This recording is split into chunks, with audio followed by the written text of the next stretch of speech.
द्वादशी व्रत कथा। हर द्वादशी पर भगवान विष्णु की पूजा करने का महत्व बताया गया है। इस तिथि पर भगवान विष्णु के 12 नामों से पूजा करनी चाहिए। साथ ही आज के दिन षोडशोपचार या पंचोपचार के द्वारा भगवान विष्णु का विधिवत पूजन करें। चंदन, अक्षत, तुलसी दल व पुष्प को श्री गोविंद व श्री हरि बोलते हुए भगवान को अर्पित करने चाहिए। इस दिन व्रत रखने से सभी पापों का नाश हो जाता है। साथ ही ब्राह्मण भोजन या जरूरतमंद लोगों को अन्न का दान करना चाहिए। आइए श्रवण करते हैं कथा। एक बुढ़िया माई तुलसी जी को सींचती और कहती कि हे तुलसी माता, सत की दाता, मैं तेरा बिरला सींचती हूँ।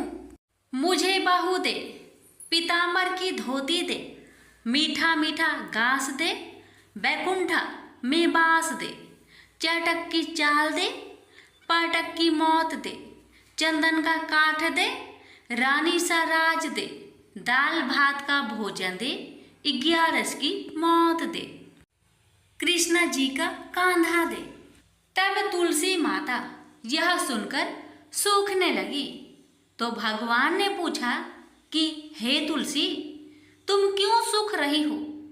तुलसी माता ने कहा कि एक बुढ़िया रोज आती है और यही बात कह जाती है, मैं सब बात तो पूरा कर दूंगी, लेकिन कृष्ण का कंधा कहाँ से लाऊंगी?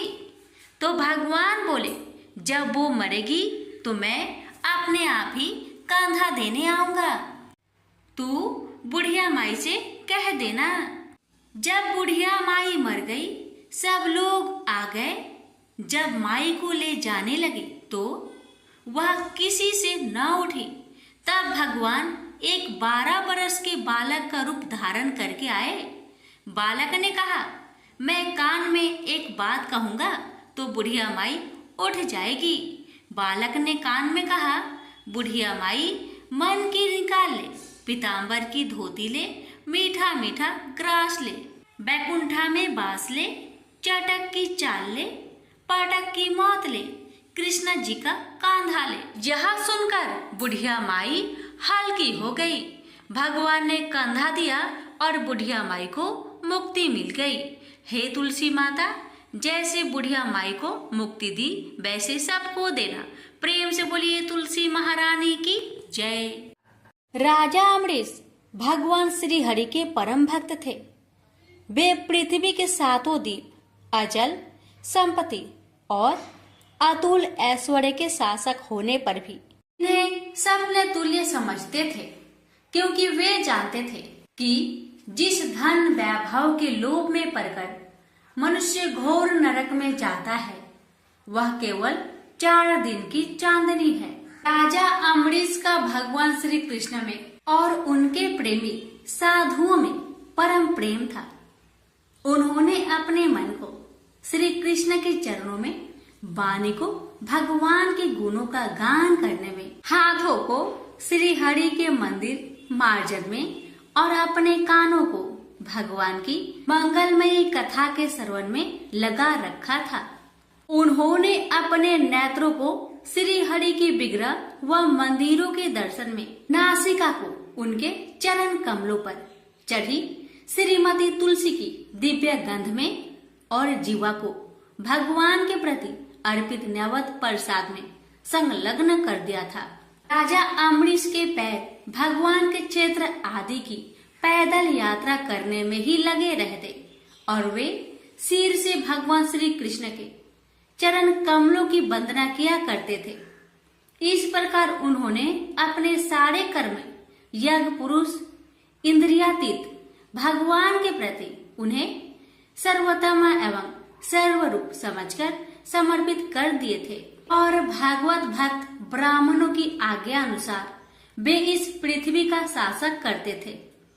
उन्होंने बड़ी बड़ी दक्षिणा वाले अनेकों अश्वमेध यज्ञ करके यज्ञाधिपति भगवान की आराधना की थी। उनकी प्रजा महात्माओं के द्वारा गाए हुए भगवान के उत्तम चरित्रों का बहुत सम्मान करती। किसी समय बड़े प्रेम से श्रवण करती और किसी समय उनका गान करती। इस प्रकार उनके राज्य के मनुष्य देवताओं के अत्यंत प्यारे स्वर्ग की भी इच्छा नहीं करते। राजा अम्बरीश की अनन्य प्रेममयी भक्ति से प्रसन्न होकर भगवान ने उनकी रक्षा के लिए सुदर्शन चक्र को नियुक्त कर दिया था, जो विरोधियों को भयभीत करने वाला एवं भगवान भक्तों की रक्षा करने वाला है। एक बार उन्होंने अपनी पत्नी के साथ भगवान श्री कृष्ण की आराधना करने के लिए 1 वर्ष तक द्वादशी प्रधान एकादशी व्रत करने का नियम ग्रहण किया। उन्होंने 3 रात का उपवास किया और एक दिन यमुना जी में स्नान करके भगवान श्री कृष्ण की पूजा की। तत्पश्चात पहले ब्राह्मणों को स्वादिष्ट और अत्यंत गुणकारी भोजन कराकर उन लोगों के घर 60 करोड़ गौएं सुसज्जित करके भेज दी। जब ब्राह्मणों को सब कुछ मिल चुका, तब राजा ने उन लोगों से आज्ञा लेकर व्रत का पारण करने की तैयारी की। उसी समय श्राप और वरदान देने में समर्थ स्वयं दुर्वासा जी भी उनके यहाँ अतिथि रूप में पधारे। राजा अम्बरीश उन्हें देखते ही उठकर खड़े हो गए, आसन देकर बैठाया और विविध सामग्रियों से उनके चरणों में प्रणाम करके भोजन के लिए प्रार्थना की। दुर्वासा जी ने राजा अम्बरीश की प्रार्थना स्वीकार कर ली और इसके बाद आवश्यक कर्मों से निवृत्त होने के लिए वे नदी तट पर चले गए। वे ब्रह्मा का ध्यान करते हुए यमुना के पवित्र जल में स्नान करने लगे। इधर द्वादशी केवल घड़ी भर शेष रह गई थी। धर्मज्ञ अम्बरीश ने धर्म संकट में पड़कर ब्राह्मणों के साथ परामर्श किया। उन्होंने कहा, ब्राह्मण देवताओं, ब्राह्मण को बिना भोजन कराए स्वयं खा लेना और द्वादशी रहते पारण न करना दोनों ही दोष है। इसलिए इस समय जैसा करने से मेरी भलाई हो और मुझे पाप न लगे, ऐसा काम करना चाहिए। तब ब्राह्मणों के साथ विचार करके उन्होंने कहा, ब्राह्मणों, श्रुतियों में ऐसा कहा गया है कि जल पी लेना भोजन करना भी है, नहीं भी करना है। इसलिए इस समय केवल जल से पारण किए लेता हूँ।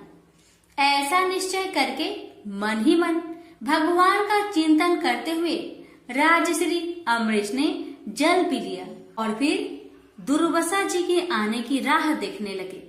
दुर्वासा जी आवश्यक कर्मों से निवृत्त होकर यमुना तट से लौट आए।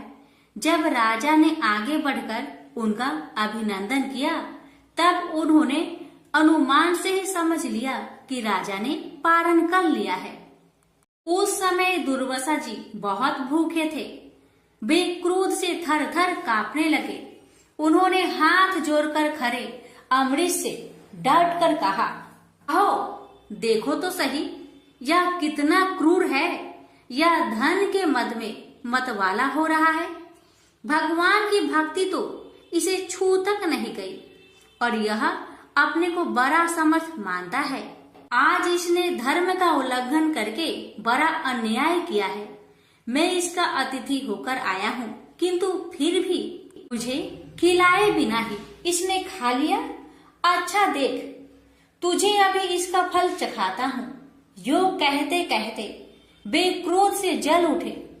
उन्होंने अपनी एक जटा उखाड़ी और उससे अम्बरीश को मार डालने के लिए एक कृत्या राक्षसी उत्पन्न की।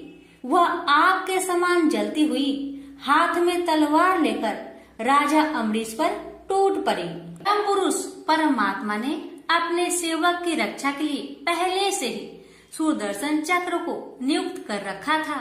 जैसे आग क्रोध से गुर्राते हुए सांप को भस्म कर देती है, वैसे ही चक्र ने दुर्वासा जी की कृत्या को जलाकर ढेर कर दिया। जब दुर्वासा जी ने देखा कि मेरी बनाई हुई कृत्या तो जल रही है और चक्र मेरी ओर आ रहा है, तब वे भयभीत हो अपने प्राण बचाने के लिए जी छोड़कर एकाएक भाग निकले। जैसे ऊंची ऊंची लपटों वाला दवानल सांप के पीछे दौड़ता है, वैसे ही भगवान का चक्र तो मेरे पीछे लग गया है।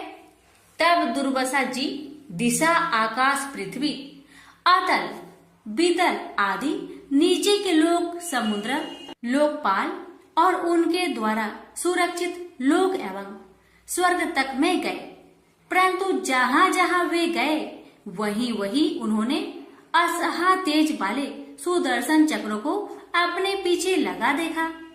जब उन्हें कहीं भी कोई रक्षक न मिला तब वे तो डर गए। अपने प्राण बचाने के लिए वे देव शिरोमणि ब्रह्मा जी के पास गए और बोले, ब्रह्मा जी आप स्वयंभू हैं, भगवान के इस तेजोमयी चक्र से मेरी रक्षा कीजिए।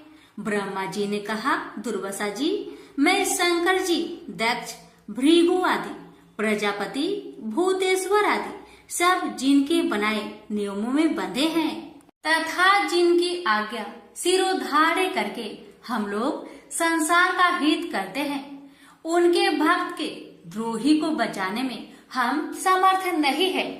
जब ब्रह्मा जी ने इस प्रकार दुर्वासा को निराश कर दिया तब भगवान के चक्र से संतप्त होकर वे कैलाशवासी भगवान शंकर की शरण में गए। शंकर जी ने कहा, दुर्वासा जी जिनसे पैदा हुए अनेकों ब्रह्मांडों में हमारे जैसे हजारों चक्र काटते हैं, यह चक्र उन्हीं विश्वेश्वर का शस्त्र है। यह हम लोगों के लिए असह है। तुम उन्हीं की शरण में जाओ, वे भगवान ही तुम्हारा मंगल करेंगे। निराश होकर दुर्वासा जी श्री हरि भगवान के परम धाम बैकुंठ की तरफ में भागे। दुर्वासा जी भगवान के चक्र की आग से जल रहे थे। वे भगवान के चरणों में गिर पड़े। उन्होंने कहा, हे अच्युत्य, हे अनंत, आप संतों के एकमात्र इच्छित हैं। प्रभु, संपूर्ण जगत के जीवन दाता मैं अपराधी हूँ, आप मेरी रक्षा कीजिए। आपका परम प्रभाव न जानने के कारण ही मैंने आपके प्यारे भक्त का अपराध किया है।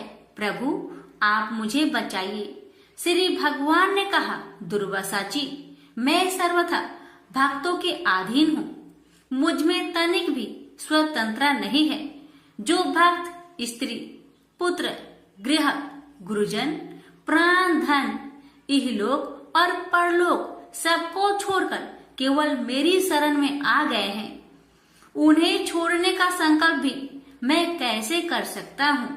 इसमें संदेह नहीं कि ब्राह्मणों के लिए तपस्या और विद्या परम कल्याण के साधन है, परंतु यदि ब्राह्मण उद्दंड और अन्यायी हो जाए तो वे ही दोनों उल्टा फल देने लगते हैं।